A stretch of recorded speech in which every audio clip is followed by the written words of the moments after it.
नमस्कार दोस्तों, जैसे कि आप लोग जो है थंबनेल में जो है पढ़ ही चुके होंगे कि हम लोग आज क्या पढ़ना है। वैसे हम बता दें कि आज जो है हम लोग को पढ़ना है कि बेलन का जो है वक्र पृष्ठ क्षेत्रफल क्या होता है। तो बेलन का वक्र पृष्ठ क्षेत्रफल को जानने से पहले जो है हम लोग जानते हैं कि बेलन का जो है वक्र पृष्ठ क्या होता है। तो बेलन का वक्र पृष्ठ के लिए जो है इस कलम को देखिए, इस मार्कर को देखिए। अगर हम इसको निगलेक्ट करके चले, मतलब इसको जो है माने ही नहीं कि इसका पार्ट है वो, तो और इसको भी, ये जो दिख रहा है थोड़ा नीचे की तरफ, तो उसको भी नहीं मानना है कि ये नीचे है, उसको मानना है इस टाइप से है, इस वृत्ताकार टाइप से।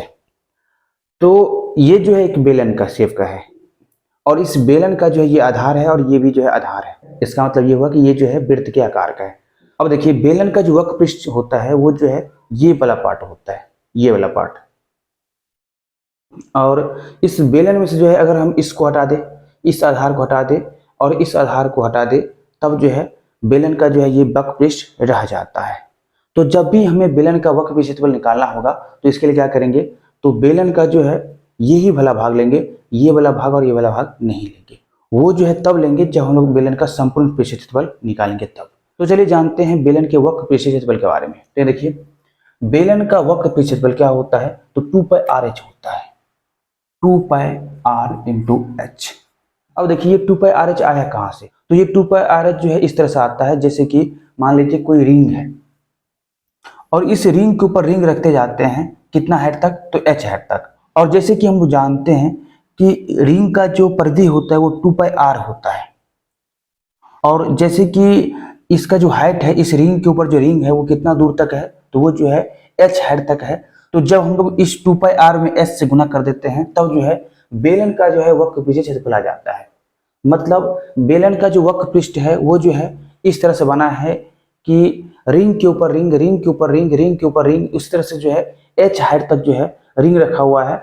और उसी का अगर हम क्षेत्रफल निकाल लेते हैं, मतलब एक रिंग का क्षेत्रफल निकाल लेते हैं 2πr और उसमें जो है h हाइट को गुना कर देते हैं, तब जो है हमें क्या मिल जाता है, तो बेलन का जो है वक्र पृष्ठ क्षेत्रफल मिल जाता है। अब देखिए इस फॉर्मूला में जो है पाई का वैल्यू कितना होगा, तो पाई का वैल्यू जो है 2 होगा। यहाँ देखिए 3.14, या पाई का वैल्यू लेंगे 22/7।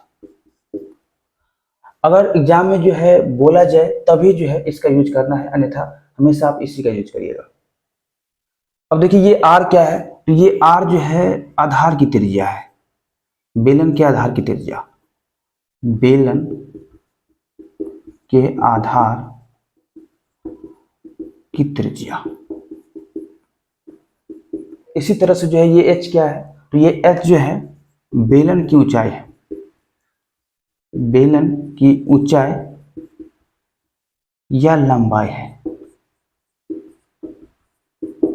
तो कुल मिलाकर अगर हम बात करें इसके एग्जाम्पल पर, तो इसके एग्जाम्पल के जो है हम यहाँ पर क्वेश्चन में बेलन के त्रिज्या को जो है हम ले लेते हैं 7 सेंटीमीटर, और इसका हाइट जो है ले लेते हैं h बराबर 12 सेंटीमीटर। तब जो है यहाँ देखिए बेलन का वक्र पृष्ठ क्षेत्रफल क्या होगा, बेलन का वक्र पृष्ठ क्षेत्रफल, वक्र पृष्ठ क्षेत्रफल बराबर होगा 2πr/h।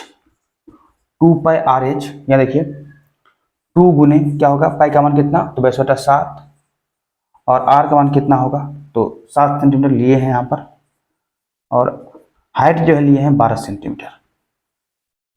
तो यहाँ पर जो है 7 से 7 कट गया, 12 गुना 24 और ये 22, तो 24 गुना 22 कितना होगा, तो ये होगा सेंटीमीटर स्क्वायर है, सेंटीमीटर गुना सेंटीमीटर क्या होगा, सेंटीमीटर स्क्वायर।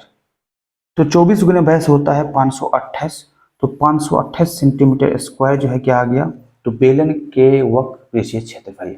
और देखिए जैसे कि क्षेत्रफल का जो ऐसा मात्रक होता है या फिर यूनिट होता है वो जो है होता है metre square, centimetre square, decimetre square, etc। तो हम उम्मीद करते हैं कि आप लोगों को जो है ये कॉन्सेप्ट बहुत ही अच्छा समझ में आया होगा। तो इतना ही, इस वीडियो को ज़्यादा शेयर कीजिए, और अभी तक चैनल को सब्सक्राइब नहीं किए तो सब्सक्राइब कर लीजिए। धन्यवाद।